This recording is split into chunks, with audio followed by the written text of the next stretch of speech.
নামাজ এটি ফার্সি শব্দ, এটার আরবি হলো সালাত। তবে ইসলামী শরিয়ায় সালাত শব্দটি ব্যাপক অর্থবোধক। এটার শাব্দিক বিশ্লেষণটাই বেশ দীর্ঘ, আমরা সেদিকে যেতে চাইছি না। শব্দটি আল্লাহর সঙ্গে সম্পৃক্ত হলে একরকম অর্থ হয়, নবী আলাইহিস সালামদের সঙ্গে সম্পর্কিত হলে একরকম অর্থ হয়, ফেরেশতা কুলদের সঙ্গে সম্পর্কিত হলে আরেক রকম অর্থ হয়, মানব মণ্ডলীর সঙ্গে সম্পর্কিত হলে আরেক রকম অর্থ প্রদান করে থাকে। পারিভাষিকভাবে রাসূলুল্লাহ সাল্লাল্লাহু আলাইহি ওয়াসাল্লাম তার সমস্ত সুন্নাহ অবলম্বন করে, তার দেখানো পদ্ধতি অনুসরণ করে আল্লাহ রাব্বুল আলামিনের একটি জিকির সম্পন্ন করার নাম হলো সালাত বা নামাজ। অনেকেই বলতে চান যে আসলে নামাজ বলা উচিত নয়, সালাত বলা উচিত। এটা ভালো কথা, কিন্তু এই পরিভাষার কারণে ইনশাআল্লাহ আল্লাহ তাআলা কোনো অপরাধ বা পাপ দেবেন না। কারণ সকল পরিভাষা যেগুলো কোরআনুল কারীমে আছে, সেই পরিভাষাগুলো ব্যবহার করা নিঃসন্দেহে উত্তম। সুন্নাতে হাদিসে যে সকল পরিভাষাগুলো ব্যবহৃত হয়েছে, সমাজে সেই পরিভাষাগুলো প্রচলন হলেই ভালো। কিন্তু সম অর্থবোধক যদি ভিন্ন কোনো পরিভাষা হয়, তাহলে সেটিও দোষণীয় নয়। যেমন অনেককেই আমাদের নতুন প্রজন্মের ভেতরে পীর মাশায়েখদেরকে খুব একটা পছন্দ করছেন না, কারণ তারা বলেন যে পীর এই শব্দটা কোরআনেও নাই, হাদিসেও নাই। তারা কি বলতে চান? শায়েখ বলতে চান। শায়েখ শব্দটা কি কোরআনে আছে? হাদিসে আছে? আসলে পীর বলতে যেই বিষয়টি উল্লেখ করা হয়, মুরশিদ। মুরশিদ মানে আল্লাযী ইউরশিদুন নাস, যে মানুষকে পথ দেখাবে, গাইডার। পীর শব্দের অর্থ হলো গাইডার। শায়েখ শব্দের অর্থ গাইডার। শায়েখ শব্দটা কোরআনুল কারীমে নেই।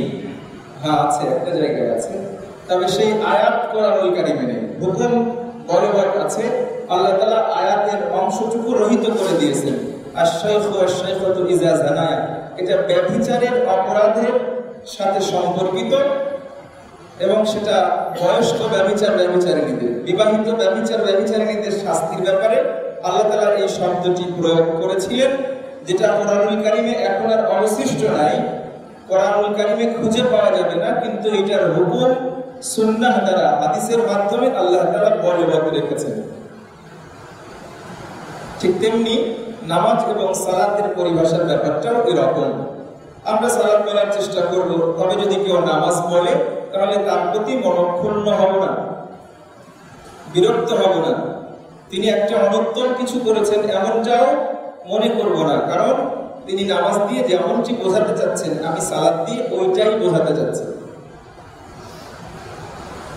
সালাতের গুরুত্ব, সালাতের গুরুত্ব এটা আমরা সকলেই বুঝি। কোরআন এবং হাদিস ভরপুর সালাতের গুরুত্ব সম্পর্কিত আয়াতে কারিমা এবং রাসূলুল্লাহ সাল্লাল্লাহু আলাইহি ওয়াসাল্লামের আহাদিসে মুবারাকা। এমন কোন হাদিস গ্রন্থ রচিত হয়নি যে হাদিস গ্রন্থে সালাতের একটা বড় অধ্যায়, পরিচ্ছেদ নয়। সালাতের বিভিন্ন বিষয় নিয়ে আলাদা আলাদা পরিচ্ছেদ করা হয়েছে, কিন্তু সালাতের উপরে অধ্যায় সূচিত হয়নি এরকম হাদিস গ্রন্থের নাম আমি অন্তত জানি না। আর এই কথার প্রতি মুসলমান আমার চাইতে বেশি ভালোভাবে জানেন যে আল্লাহ তাআলা ৮২ বার তথা ৮০-র ঊর্ধ্বে আল্লাহ তাআলা সালাতের কথা বলেছেন, নামাজের কথা কোরআনুল কারীমে বলেছেন। এবং শুধু বলা নয়, এ ব্যাপারে মানে স্তর বিন্যাস করে করে বলা হয়েছে। আমরা হয়তো একটু পরে বিষয়টি লক্ষ্য করব। সালাতের গুরুত্ব, তার প্রয়োজনীয়তা, না পালন করার ভয়াবহতা, পালন করার উপহার, উপঢৌকন, এগুলো সবই আল্লাহ তাআলা যেমনিভাবে কোরআনুল কারীমে বলেছেন, রাসূলুল্লাহ সাল্লাল্লাহু আলাইহি ওয়াসাল্লাম সুন্নাতে হাদিসে সেটাকে আরেকটু সম্প্রসারিত করে বুঝিয়ে বলেছেন।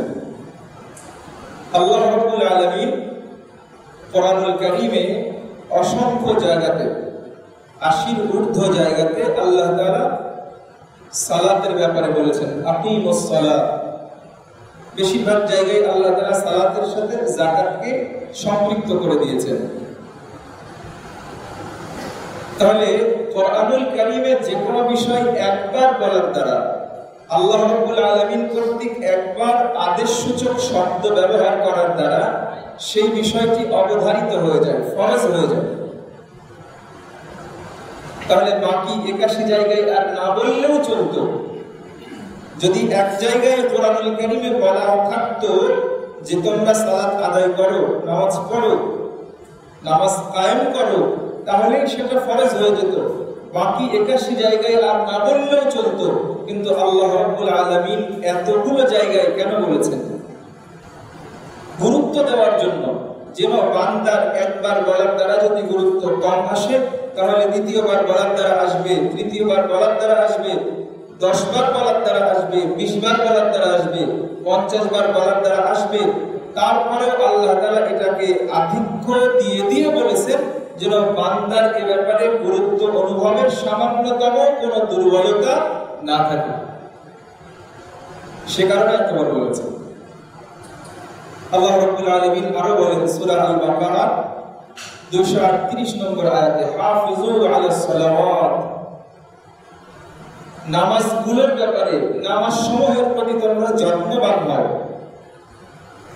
সমস্ত নামাজের প্রতি, ফরজ, ফজর, যোহর, আসর, মাগরিব, এশা, এরপরে বিদিন, এরপরে নওয়াফিল, মুস্তাহাব্বাত যা কিছু আছে, নফল এবং মুস্তাহাব যত নামাজ আছে সবগুলোর ব্যাপারে তোমরা যত্নবান হও। আর কি, বিশেষ করে মধ্যাহ্ন নামাজের প্রতি। মধ্যবর্তী নামাজ নিয়ে কথা হয়েছে, ইমামরা ভিন্ন ভিন্ন অভিমত ব্যক্ত করেছেন। কেউ বলেছেন যোহর, কেউ আসর। মৌলিকভাবে আল্লাহ তাআলা তার পূর্বের যে আয়াতে কারিমার অংশ, যে যত সালাত আছে সমস্ত সালাতের প্রতি যত্নবান হও। ওয়াকুমু লিল্লাহি কানিতিন, আর আল্লাহর জন্য বিনয়ের সাথে নামাজে দাঁড়াও। নামাজের ভিতরে দোকানপাটের হিসাব না। যে আপনাদের প্রচলিত গল্প আছে, সেদিকে যেতে চাই না। আর যারা নামাজের ভিতরে বিনয়ের সাথে স্থিরতা নিয়ে না দাঁড়ায়, তাদের ব্যাপারে কিন্তু বলা হয়েছে ওয়াইজা কামু ইলাস সালাতি কামু কুসালা। মুনাফিকদের চরিত্র নিয়ে আল্লাহ তাআলা বলেছেন, যখন তারা সালাতে দাঁড়ায়, মুনাফিকরা যখন নামাজে দাঁড়ায়, কামু কুসালা, কেমন যেন একটা আলসেমি ভাব, অলসতা, গুরুত্বহীনতা, এই ধরনের অবস্থা নিয়ে মুনাফিকরা নামাজে দাঁড়ায়। আর আল্লাহ তাআলা ঈমানদারদের জন্য বলেছেন কুমু লিল্লাহি কানিতিন, আল্লাহর জন্য দাঁড়াবে কিভাবে? বিনয়ের সাথে, বিনম্রভাবে। যেমনটি আমরা আমাদের বাহ্যিক পৃথিবীতে লক্ষ্য করি, যে আমাদের এখানে যদি কোনো কর্মকর্তা, মন্ত্রী, রাষ্ট্রের উচ্চ পদস্থ কোনো সচিব, এমনকি বহির্বিশ্ব থেকে যদি আমাদের শিক্ষা ডিপার্টমেন্টে কোনো বড় কোনো শায়েখ আলেম আসেন, তাহলে তাদের জন্য, তাদেরকে সংবর্ধনা দেওয়ার জন্য যেমন ভাবে আমরা বিনয়ের সাথে হাত দুটোকে গুটিয়ে তার প্রতি শ্রদ্ধা নিবেদন করে থাকি, আল্লাহ রাব্বুল আলামিন এটাই বলছেন যে কুমু লিল্লাহি কানিতিন, আল্লাহর জন্য এরকম ভাবে বিনয়ের সাথে দাঁড়াবে। আল্লাহ রাব্বুল আলামিন কোরআনুল কারীমে অন্যত্র বলেছেন, ক্বাদ আফলাহাল মুমিনুন, ঈমানদারদের মধ্যে সেই সকল মুমিনগণ, ঈমানদারগণ সফলতা অর্জন করেছে। ক্বাদ আফলাহা, সফল হয়েছে, সাকসেস হয়েছে কারা? আল্লাযীনা হুম ফি সালাতিহিম খাশিউন, যারা তাদের নামাজের ভিতরে বিনয়ী, বিনম্রতা অবলম্বন করতে পেরেছে। সুবহানাল্লাহ। বিনয়ের সাথে বিনম্রভাবে যারা নামাজ আদায় করতে পেরেছে, আল্লাহ তাআলা তাদেরকে সফলতা সার্টিফাই করছেন। আল্লাহ রাব্বুল আলামিন আরো বলেন, قد أفلح من تزكى وذكر اسم ربه فصلى কত চমৎকার কথা قد أفلح قد أفلح মানে সফল কাম হয়ে গেছে কমপ্লিটলি সাকসেস তারা সফলতা অর্জন করে ফেলেছে মানে কিছুক্ষণ পূর্বে একটা ঘটনা ঘটে গেছে এইটার উল্লেখ করার জন্য আরবিতে কদ শব্দটা ব্যবহার হয় যে কোনো বর্ণনা ভার্বের পূর্বে যদি এই কদ শব্দটা ব্যবহার হয় তাহলে বোঝা যায় যে একটু আগেই ঘটনাটা ঘটে গেল মাজিদ করিব বলে এটাকে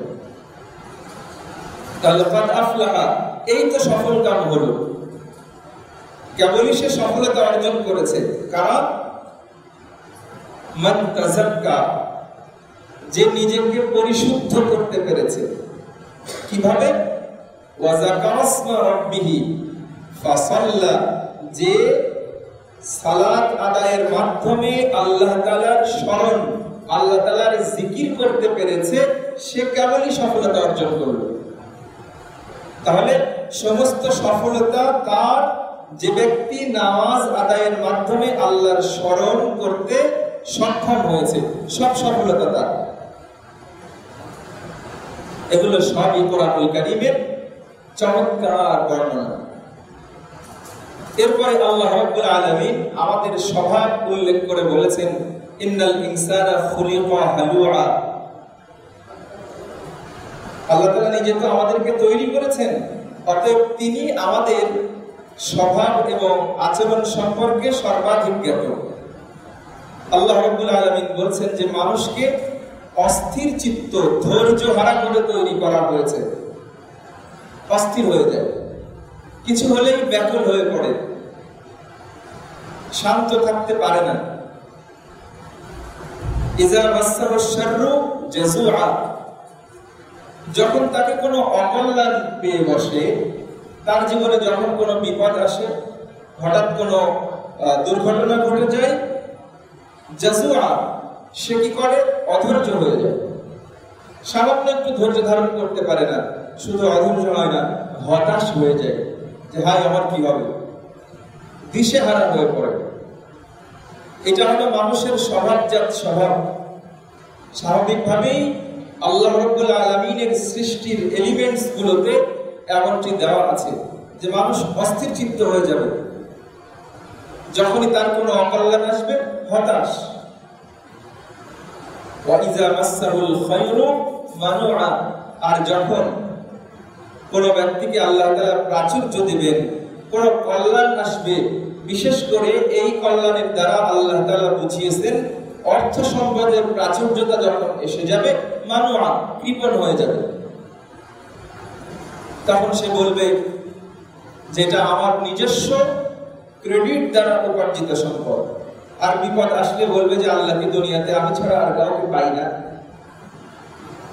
আমি নামাজ পড়ি রোজা রাখি আল্লাহকে ডাকি তাও বিপদগুলো আমার দিকেই আসে আর আল্লাহ তাআলা যখন অনেক নিয়ামত দিবে তাকে সম্মান মর্যাদা স্থানে আল্লাহ তাআলা অধিষ্ঠিত করবেন সে তখন বলবে এটা আমার পরিশ্রম দিয়ে এটা আমার বাবার পূর্ববর্তী ক্রেডিট দিয়ে এটা আমি অর্জন করেছি আল্লাহ রাব্বুল আলামিন বলছেন যারা সালাত আদায় করবেন নামাজি হবেন মুসল্লি হবেন তাদের ভেতরে এই স্বভাব থাকবে না ইল্লাল মুসাল্লিন আল্লাযীনা হুম আলা সালাতিহিম দাঈমুন যারা দায়েমি মুসল্লি নিয়মিত সালাত আদায় করে নিয়মিত মসজিদে যাদের আগমন প্রস্থান আছে তারা বাদে এই স্বভাবের অধিকারী সমস্ত মানবতা এবং ঈমানদারেরাও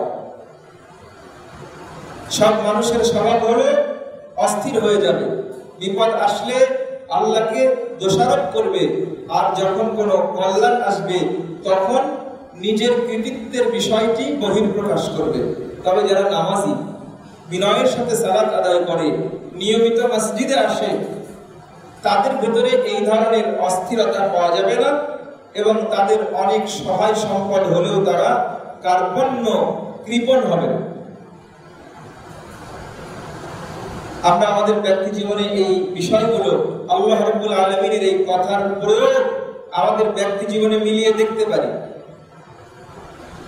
যাদের ভিতরে ঈমানের বুঝের দুর্বলতা আছে, ঘাটতি আছে, যখনই তাদের কোনো বিপদ স্পর্শ করে তারা তখন হতাশ হয়ে যায়। আর ঈমানদার দিনদার মানুষকে দেখবেন যে তাদের উপরে যখন বালা মুসিবত আসে তখন তারা ধৈর্য ধারণ করতে পারে, যেটা আল্লাহর পক্ষ থেকে এসেছে, তিনি ইনশাআল্লাহ আমাকে এর থেকে উদ্ধার করবেন, আল্লাহ তাআলা আমার এই বিপদকে কাটিয়ে দিবেন। কিয়ামতের দিন জাহান্নামীরা যখন জাহান্নামে চলে যাবে, তাদেরকে জিজ্ঞাসা করা হবে, তোমরা জাহান্নামে কেন? সেদিন সেই জাহান্নামে যাওয়া মানুষগুলো উত্তরে বলবে, লাম নাকু মিনাল মুসাল্লিন। আজকে জাহান্নাম বরণ করতে হচ্ছে কেন? যে আমরা দুনিয়াতে মুসল্লি ছিলাম না, নামাজ পড়তাম না, ওয়ালাম নাকু নুতইমুল মিসকিন, আর দরিদ্রদেরকে খাওয়াতাম না, যাকাত দিতাম না। কোরআনুল কারীমে প্রতিটি আয়াতে কারিমা অপর আয়াতের সঙ্গে ইন্টার রিলেটেড, অভ্যন্তরীণভাবে একটা আরেকটার সঙ্গে সম্পর্কিত, সম্পূরক। এই যে 80 ঊর্ধ্বে জায়গাতে আল্লাহ রাব্বুল আলামিন বলেছেন নামাজ পড়ো যাকাত দাও, নামাজ পড়ো যাকাত দাও, ঠিক এই আয়াতে কারিমাতে যেদিন জাহান্নামীদেরকে জিজ্ঞাসা হবে তোমরা কেন জাহান্নামে যাচ্ছ, সেদিনও কিন্তু তারা এই দুইটা প্রশ্নেরই উত্তর দিচ্ছে যে আমরা নামাজ পড়তাম না আর যাকাত দিতাম না।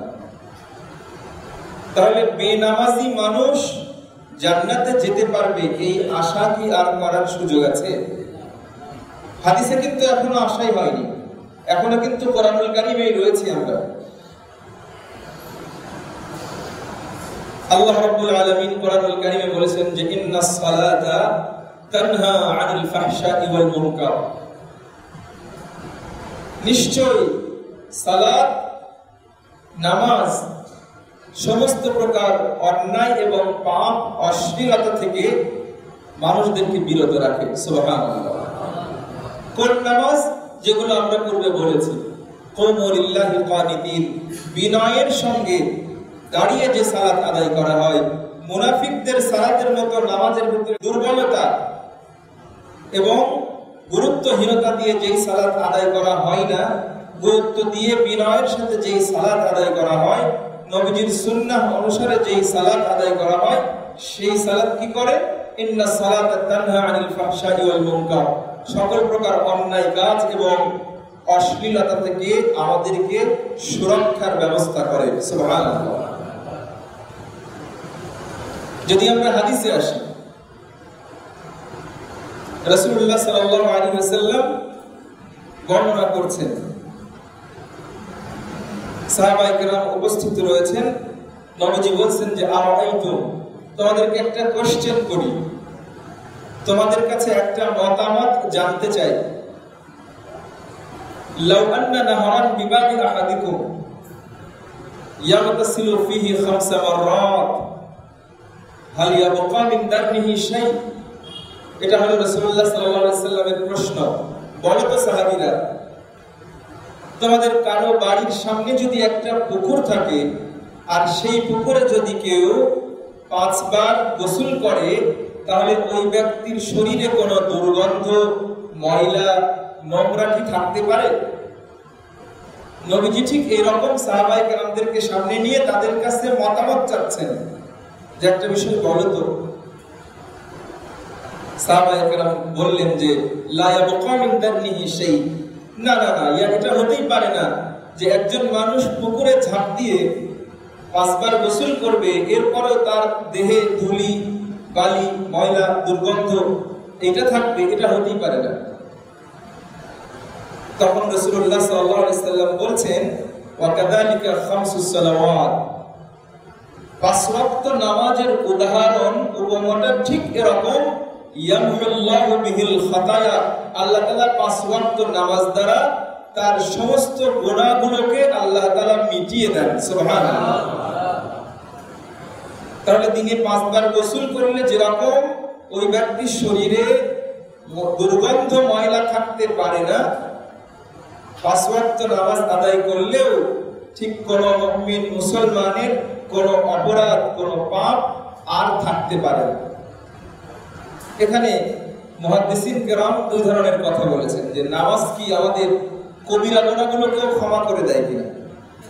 এক নামাজ থেকে আরেক নামাজের যে মধ্যবর্তী সময়, এই নামাজের ভেতরে যে সকল সগীরা গুনাহ, অনিচ্ছাকৃতভাবে যে সকল গুনাহ আমাদের হয়ে যায়, ইচ্ছাকৃতভাবে মস্তিষ্ক খাটিয়ে চালাকি করে যেই অপরাধগুলো করা হয়, সেগুলো বাদে অনিচ্ছাকৃত ভুল, দৃষ্টি অথবা মুখের অনিচ্ছাকৃত যে সকল পাপগুলো হয়ে যায়, এই পাপগুলো আমাদের ৫ ওয়াক্ত নামাজ আদায়ের দ্বারা অটোমেটিক্যালি আল্লাহ তাআলা এই পাপগুলোকে ক্ষমা করে দেন। সুবহানাল্লাহ।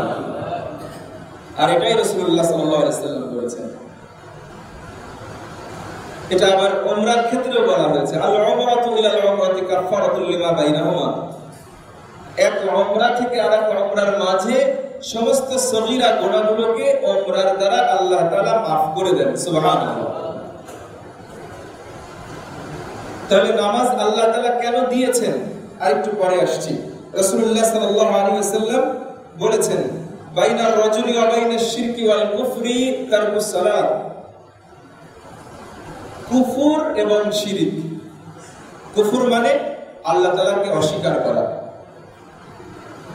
আল্লাহ স্রষ্টা হিসেবে তাকে অস্বীকৃতি জানানো হলো কুফর। আর শিরক হলো আল্লাহর সাথে অন্য কাউকে সমকক্ষ মনে করা।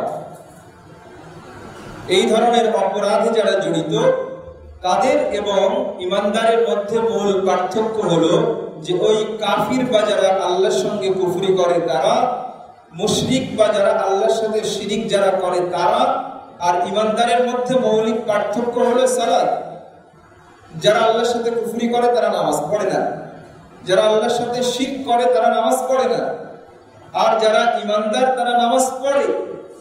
রাসূলুল্লাহ সাল্লাল্লাহু আলাইহি ওয়াসাল্লাম ব্যবধানটাকে এমন ভাবে দৃঢ়ভাবে উপস্থাপন করেছেন যে মুশরিক এবং কাফিরের মধ্যে আর ইমানদার এবং মুসলমানের মধ্যে মৌলিক ব্যবধানের জায়গাটা হলো তারা মুসল্লি নন, আর মুসলমান হতে হলে তাকে মুসল্লি হতে হবে। রাসূলুল্লাহ সাল্লাল্লাহু আলাইহি ওয়াসাল্লাম আরেকটি হাদিসে বলেছেন, মান তারাকাস সালাতা ফাকাদ কাফারা, ওয়া ফি হাদিসিন আখার মুতাআম্মিদান ফাকাদ কাফারা। কোন কোন হাদিসে আছে যে মানুষ নামাজ ছেড়ে দিল, সে আল্লাহর সাথে কুফরি করলো, স্পষ্ট কুফরিতে লিপ্ত হলো। কারণ আল্লাহ তাআলা নামাজটাকে এত এত এত গুরুত্ব দিয়ে বান্দার জন্য ধার্য করেছেন, যেটা আমরা সকলেই জানি। এই পৃথিবীতে আল্লাহ তাআলার যত বিধান, সেটা ফরজ হোক হারাম হোক, সুদ ঘুষ জিনা ব্যভিচার এর মতো যত জঘন্য অপরাধের শাস্তির বিষয় রাসূলুল্লাহ সাল্লাল্লাহু আলাইহি সাল্লামের কাছে ওহী করা হয়েছে। আবার সিয়াম, যাকাত, হজ, ঈমানের মতন ফরজ বিষয়গুলো যা কিছু নবীজির প্রতি ওহী করা হয়েছে, জান্নাত জাহান্নামের যত বর্ণনা রাসূলুল্লাহ সাল্লাল্লাহু আলাইহি সাল্লামের উপরে ওহী করা হয়েছে, এই সমস্ত ওহী আল্লাহ তাআলার পক্ষ থেকে জিবরাইল আমিন পৃথিবীতে বহন করে এনে রাসূলুল্লাহ সাল্লাল্লাহু আলাইহি সাল্লামকে শুনিয়েছেন। এরপরে রাসূলুল্লাহ সাল্লাল্লাহু আলাইহি সাল্লাম তার উম্মতকে, সাহাবায়ে কেরামকে সেই বিষয় বর্ণনা করেছেন। ইল্লাস সালাত, নামাজটা ঠিক এরকম না। তাহলে নামাজ কিভাবে এসেছে আপনাদের জানা আছে, যে নামাজটাকে আল্লাহ রাব্বুল আলামিন রাসূলুল্লাহ সাল্লাল্লাহু আলাইহি সাল্লামের জীবনে যত মুআজিজা সংঘটিত হয়েছে, অবিস্মরণীয় যে সকল অবাক করা ঘটনা তার জীবনে সংঘটিত হয়েছে, তার মধ্যে অন্যতম হলো মিরাজ। একজন ঠিকই আমাদের মতন দেহের মানুষকে আল্লাহ রাব্বুল আলামিন সপ্ত আকাশ পাড়ি দিয়ে এতগুলো স্তরকে, বিজ্ঞানের ভাষায় প্রথম আকাশের নিচেই যত স্তর রয়েছে, আমার মতন আপনার মতন একজন মানুষের পক্ষে এতগুলো স্তর ইন জেনারেল স্বাভাবিকভাবে এইটা অতিক্রম করা কোনোভাবেই সম্ভব নয়, মানুষ মারা যাবে। রাসূলুল্লাহ সাল্লাল্লাহু আলাইহি সাল্লামের উম্মতের ভিতরে বিজ্ঞান চর্চা হবে, মানুষ বিজ্ঞান ভিত্তিক জীবন যাপন করবে, তাহলে ওই রাসূলের জীবনে বিজ্ঞান ভিত্তিক অবিস্মরণীয় ঘটনা যদি না থাকে, তাহলে বিজ্ঞান মনস্ক মানুষগুলো তার নবীকে মূল্যায়ন করতে চাইবে না। হয়তোবা এ কারণে আল্লাহ রাব্বুল আলামিন তার প্রিয় হাবিবের জীবনে এমন বিজ্ঞানময় অবিস্মরণীয় ঘটনা মুআজিজা সংঘটিত করেছেন, যা চিরকাল হাত্তাল ইন্তেহা, এই নশ্বর পৃথিবী ধ্বংস হওয়া পর্যন্ত বিজ্ঞানকে ভাবিয়ে তুলবে। তারা অবাক হয়ে যাবে, তারা কোনো সুস্থির সিদ্ধান্তে পৌঁছাতে সক্ষম হবে না। এই ধরনের ঘটনা রাসূলুল্লাহ সাল্লাল্লাহু আলাইহি সাল্লামের জীবনে আল্লাহ তাআলা সংঘটিত করেছেন, সুবহানাল্লাহ। আর সেটি ছিল মেরাজ। এই মেরাজে আল্লাহ তাআলা নট অনলি ফার্স্ট স্কাই, প্রথম আকাশই নয়, এরকম আকাশ 1টি 2টি 4টি 6টি সপ্তম আকাশ অতিক্রম করার পরে, এরপরে আরো রাস্তা অতিক্রম করে সিদরাতুল মুনতাহাতে যাওয়ার পরে আল্লাহ রাব্বুল আলামিনের সান্নিধ্যে নিয়ে যেই সালাতের বিধানটা দিয়েছেন, বলুন তো ভাইরা, সেই সালাত বা নামাজের বিধান আর জিবরাইল আমিন যেগুলো আল্লাহর পক্ষ থেকে প্রত্যাদেশ ওহী পৃথিবীতে বহন করে এনেছেন, এই দুই ধরনের বিধান কি একরকম হতে পারে? কঠিন কালেও হতে পারে। আর এটা খুবই স্বাভাবিক। আমি যে বিষয়ের প্রতি খুব বেশি দৃষ্টি আকর্ষণ করতে রাজি নই, সেটি হলো নামাজের বিজ্ঞান ভিত্তিক উপকারিতা। শুধু বাংলাদেশ নয়, আমি তো বিগত প্রায় বছরখানিক সময় হলো দেখতে পাচ্ছি যে আমেরিকান অমুক সংস্থা, যে সংস্থাগুলোকে আমরা সবাই জানি চিনি, যাদের প্রতি আমাদের আস্থা রয়েছে, তারাও বলতে চাইছে নামাজের উপকারিতাগুলো। অলরেডি তারা বলছেন নামাজ সঠিকভাবে পড়লে ঘুম ভালো হয়, রাত্রের ঘুম ভালো হলে পারে টেনশন মুক্ত থাকা যায়, স্ট্রোকের ঝুঁকি কমে, ব্লাড প্রেশার থেকে তারা মুক্তি পেতে পারে। এগুলো কিন্তু মুসলমানদের গবেষণা থেকে আসেনি। তো মুসলমানরা একসময় গবেষণার চরম শিখরে পৌঁছেছিল, এখন দুর্বলতায় চলে আসছে। এখন যদি মুসলমানেরা বলে ঠিক আছে গবেষণা চলুক, গবেষণা চলতে চলতে গিয়ে যখন চূড়ান্ত সফলতার রিপোর্ট আমাদের কাছে আসবে, তখন নামাজ পড়বো, তখন রোজা রাখবো, তাহলে কি এতদিন আমাদের নামাজ পড়ার সুযোগ হতো? হতো না। কারণ আমরা ব্রিটিশদের নিষ্পেষণ থেকে বেরিয়েছি, পাকিস্তান বলয়ে প্রবেশ করেছি, তারপরে বাংলাদেশ হয়েছে, অনুন্নত থেকেও অনুন্নত জীবন যাপন করেছিলাম, ক্রমান্বয়ে আমরা এখন উন্নতির দিকে এগোচ্ছি। তাহলে গবেষণা শুরু হতো কেবলমাত্র হয়তো 20-50 বছর ধরে, তারপরেও সেটার সুফল এবং প্রতিটা বিষয়ের সায়েন্টিফিক রেজাল্ট তৈরি করতেও তো সময় লেগে যেত। তাহলে এতদিন তো এই জনবসতিকে নামাজ না পড়ে গবেষণার জন্য অপেক্ষমান রাখতে হতো। তাহলে যারা গবেষণা করে বলছেন যে নামাজের এই উপকারিতা আছে, এই উপকারিতা আছে, আর যারা ওই গবেষণার রেজাল্ট জানেন না, না জেনেই আল্লাহর বিধান হিসেবে যারা সালাত আদায় করছেন, তাহলে বৈজ্ঞানিক উপকারিতা গুলো কি তারা পাচ্ছেন না? পাচ্ছেন না, অবশ্যই পাচ্ছেন। এটাই ইসলামের মহানুভবতা, সৌন্দর্য এবং ব্যাপকতা। এজন্য আমরা যেটা করে থাকি, নামাজের কি কি উপকারিতা আছে, এটা আজকের বিজ্ঞান যতটুকু বলতে পেরেছে, কালকের বিজ্ঞান তার চাইতে দ্বিগুণ বলবে, আগামী পরশুর বিজ্ঞান এই দুইজনকে ওভারটেক করে আরো বলবে। যতদিন এই পৃথিবী থাকবে এবং গবেষণা অব্যাহতভাবে চলবে, ততদিন বিজ্ঞান এমন এমন নতুন আর চমকপ্রদ তথ্য দিতে থাকবে যে মানুষ অবাক হয়ে যেতে থাকবে। কারণ আল্লাহ রাব্বুল আলামিন যে বিধানটাকে যত গুরুত্ব দিয়ে আমাদেরকে পালন করতে বলেছেন, তার অবতীর্ণের যে বিশালতা, এর থেকে ওই বিষয়ক বিধানের গুরুত্ব এবং প্রয়োজনীয়তা এবং উপকারিতা একজন ঈমানদার তার ঈমানের কারণে এবং আল্লাহ রাব্বুল আলামিনের দেওয়া আকল দিয়ে সে বিচার করে নেবে যে এই বিধানটা তো অন্য সব বিধানের চেয়ে আলাদা। সব বিধান এসেছে পৃথিবীতে, আর এটাও পৃথিবীতে এসেছে, তবে শব্দ আকাশ পাড়ি দিয়ে আমাদের প্রিয় নবী মুহাম্মদ রাসূলুল্লাহ সাল্লাল্লাহু আলাইহি সাল্লাম আল্লাহ তাআলা তাকে হাদিয়া দিয়েছেন। রাসূলুল্লাহ সাল্লাল্লাহু আলাইহি সাল্লাম বলেন, কানা আসহাবু মুহাম্মাদিন সাল্লাল্লাহু আলাইহি সাল্লাম লা ইয়ারাউনা শাইআন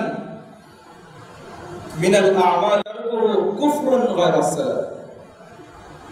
সাহাবায়ে কেরাম রিদওয়ানুল্লাহি তাআলা আলাইহিম আজমাইন, তারা তো অত্যন্ত প্রশস্ত হৃদয়ের অধিকারী ছিলেন।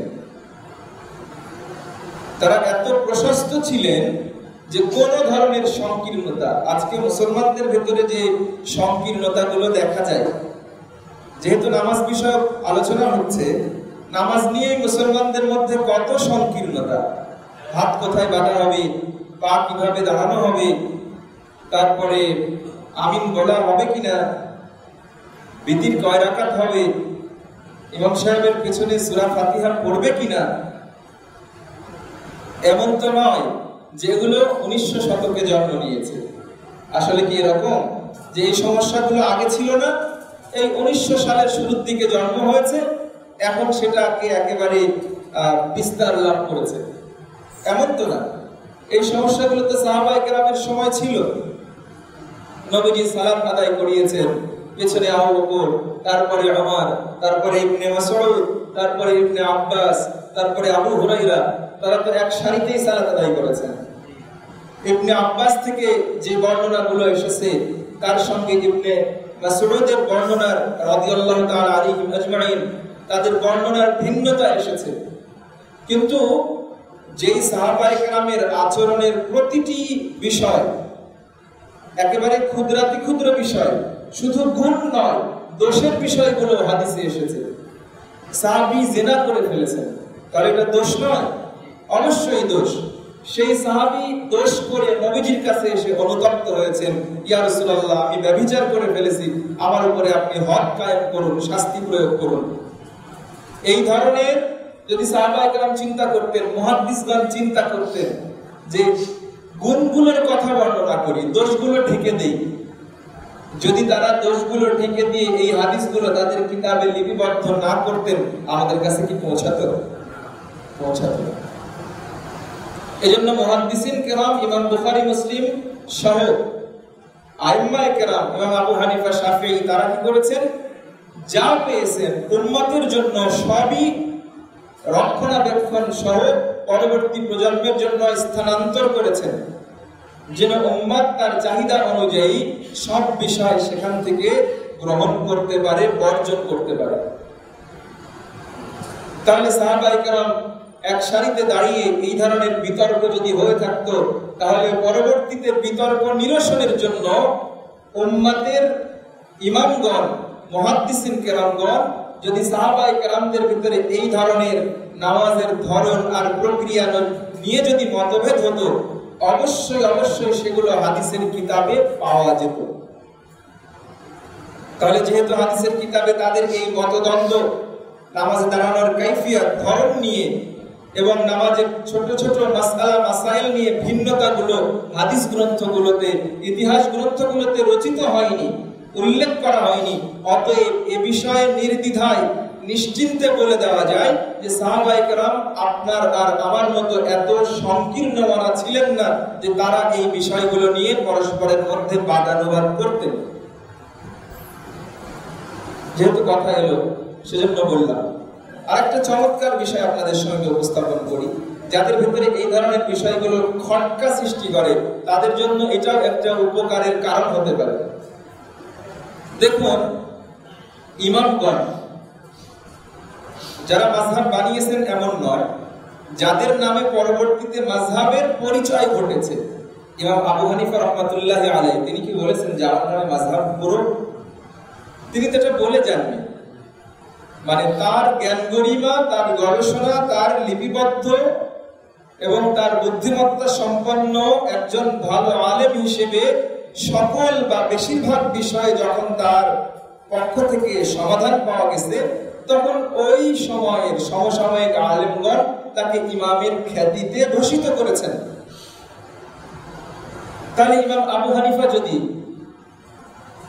অন্য কাউকে কম পছন্দ করতেন, শাফিঈ মাযহাবের, হাম্বলি মাযহাবের মালিকি মাযহাবের বিষয়গুলোকে যদি তিনি মনে করতেন যে না, আমার যারা অনুসরণ করবে তারা শুধু আমারই অনুসরণ করবে, অন্য কারো অনুসরণ করবে না, যদি তাদের ভেতরে মানসিক অবস্থাটা এরকম হতো, তাহলে তাদের লিখিত কিতাবগুলো একটু দেখেন তো। এবং আবু হানিফার প্রতিটি মাসআলার ক্ষেত্রে তিনি নিজের মত উল্লেখ করার পরে ইমাম শাফিঈ রাহমাতুল্লাহ আলাইহি তার মাযহাবের মত, হাম্বলি মাযহাবের মত, মালিকি মাযহাবের মত তার কিতাবে উল্লেখ করেছেন। আপনাদেরকে একটু খেপায় দেই, তাই না? আজকের দিনে যদি স্বাধীনতা যুদ্ধের ইতিহাস সরকার দলীয় কোনো ব্যক্তি লিখে থাকেন, তাহলে বিরোধী দলীয় বীরশ্রেষ্ঠ হোক আর বীরোত্তম হোক, তাদের কোনো সুনাম সুখ্যাতি সরকার দলীয় লেখক কি তার বইয়ে স্থান দেবে বলেন? তাহলে আমরা যারা ইমামদেরকে অপছন্দ করতে চাই, অথবা আমাদের সমাজে আমাদেরই মতন কিছু আলেম যারা ইমামদের প্রতি অনাস্থা তৈরির জন্য উঠে পড়ে লেগে কাজ করছেন, তাদের কাছে এই জিনিসটা আমি বিনয়ের সাথে পেশ করতে চাই। একজন ইমাম, তিনি হানাফি মাযহাবের হোক, শাফিঈ মাযহাবের হোক, হাম্বলি মাযহাবের হোক, অথবা মালিকি মাযহাবের হোক, তার যদি মনের ভেতরে এই বাসনা থাকতো যে আমার এই মাযহাব সঠিক, বাকিগুলোকে আমি নেব না, তাহলে কি তার নিজের লিখিত রচিত কিতাবে অন্যদের মতামত এবং তাদের হাদিসগুলো কি আনতো?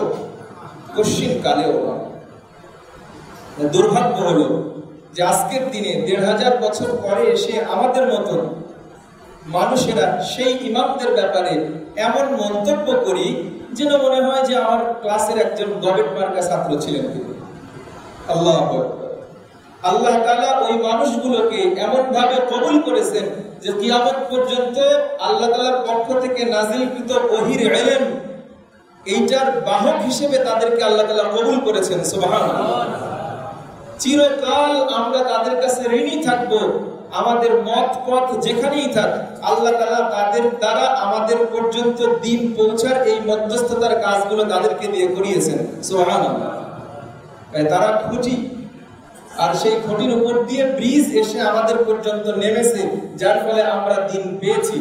অতএব বিবেকহীন আচরণ দিয়ে নয়, বরং শুধু বিবেক প্রসূত নয়, অত্যন্ত সফট কর্নার থেকে, হৃদয়ের গহীন থেকে তাদেরকে শ্রদ্ধা করা দরকার, তাদের প্রতি বিনয়ী হওয়া দরকার। আর আল্লাহ তাআলা তাদেরকে কবুল করেছেন এমন ভাবে যে স্বর্ণ যুগের প্রতিটা মানুষের জন্য উম্মাত শেষ পর্যন্ত দোয়া রাহিমাহুল্লাহ রাহমাতুল্লাহি আলাইহি রাদিয়াল্লাহু আনহু, এই দোয়া আল্লাহ তাআলা তাদের জন্য ধার্য করে দিয়েছেন। সুবহানাল্লাহ। এজন্য সংকীর্ণ মনা নয়। তো ইনশাআল্লাহ বেশ কিছু কথা আধুনিক বিষয়ের আলোকে নামাজ কিভাবে আমাদেরকে সিস্টেমাইজ লাইফ লিড করতে সহায়তা করে, চমৎকার বিষয়।